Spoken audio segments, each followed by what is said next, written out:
Hello, I am Antonio Nangle, and I am here to talk to you about trains.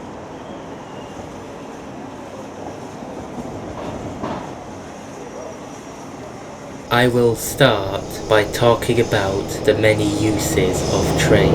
One positive is that they can transport items around the country. These include things like ore, coal, lumber, as well as other valuable things. However, one of their most obvious uses is how they can transport people all around the country. This is great if you want to have a nice day out, or if you want to go somewhere else on a holiday, giving trains a positive connection to society.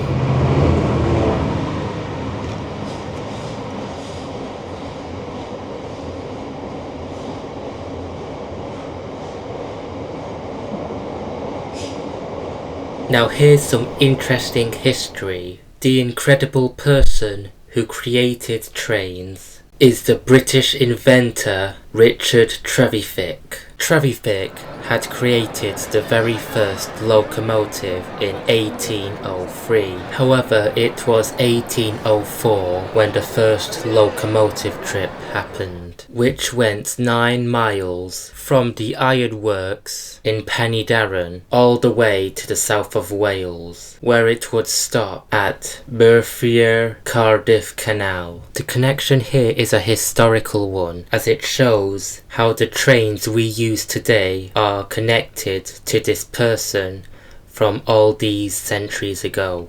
The first passenger railway in the world linked Liverpool with Manchester in 1830 and used exclusively steam locomotives, and was designed and built by George Stephenson, the creator of the rocket.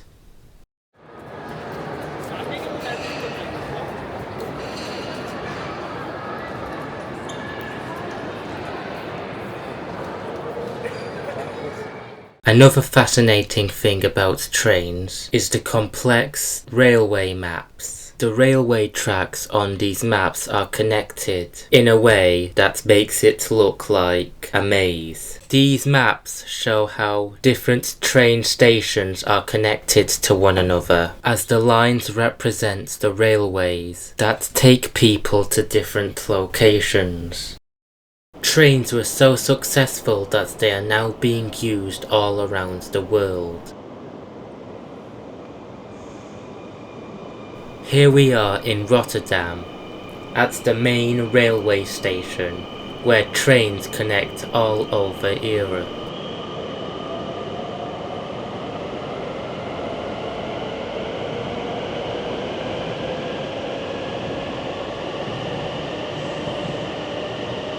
The Eurostar high-speed train connects Amsterdam, Paris and London at speeds up to 186 miles per hour and reaches England via the Channel Tunnel.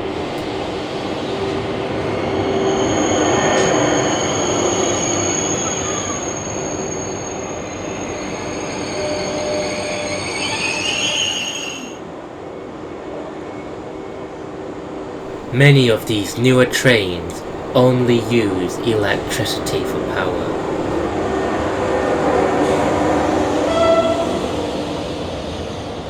Often around 25,000 volts from the overhead wires.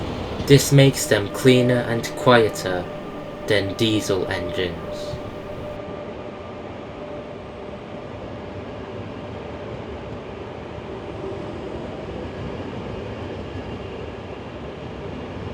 Other types of electric locomotives are also used. These can pull passenger or freight trains.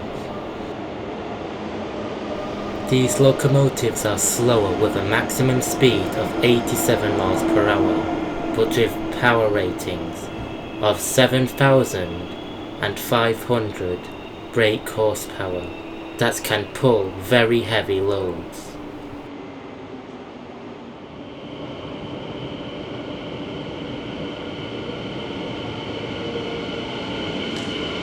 To not be a blight on the environment, some stations are completely underground, like this one in Delft in the Netherlands. This also reduces local noise levels in the area around the station.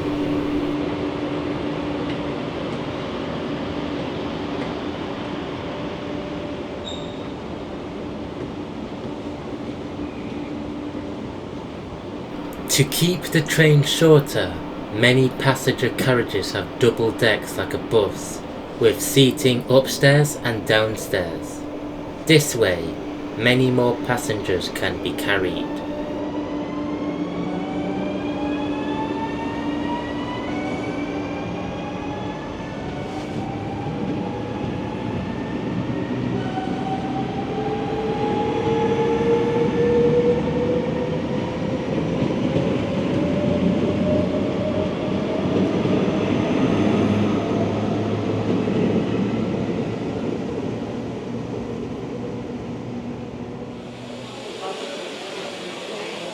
Trains attract many enthusiasts, and in the UK there are many heritage railways around the country.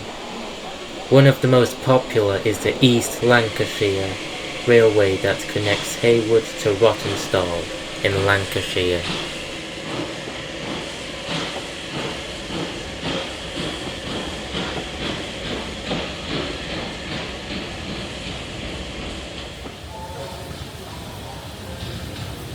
The ELR, as it is called, have many locomotives and carriages and run a regular service at weekends with the help of volunteers. They have some famous sponsors including Pete Waterman, the music producer from the later 1990s.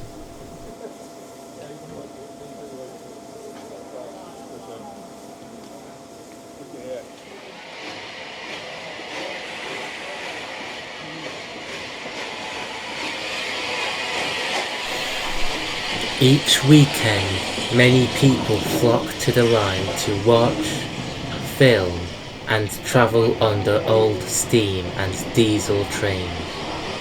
The whole railway is manned by volunteers who operate the railway in their spare time for entertainment.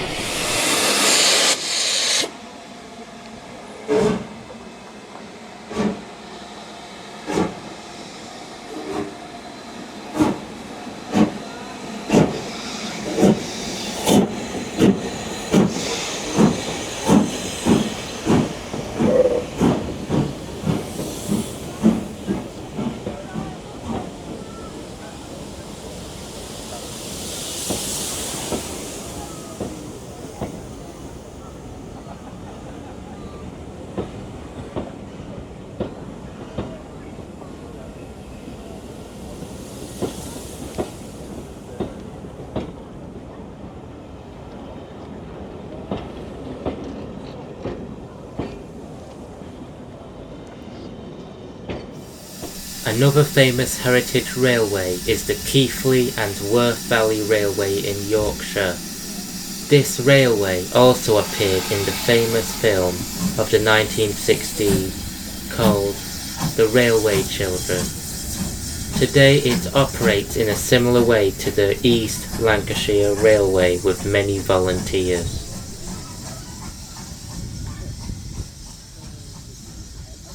Here we can see how trains are connected together with a coupling, a possibly dangerous job as he needs to climb between the carriages.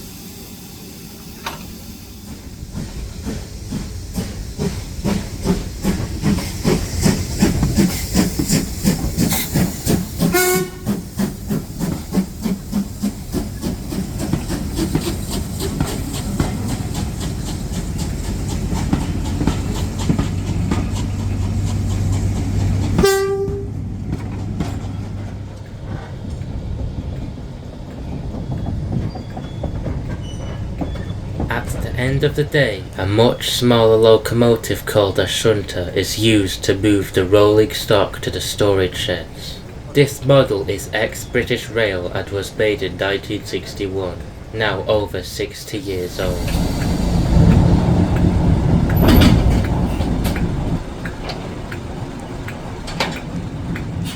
For my conclusion, I think trains are very interesting, especially when talking about their history. It has been fun learning about who made trains, and when the first locomotive trip was, as well as where it took place. So from doing all this, I could say that trains have a positive connection to me, as I had a lot of fun collecting footage for this video, and I have learned new skills by editing it. And that is my train documentary. Thank you for watching, and I hope you enjoyed.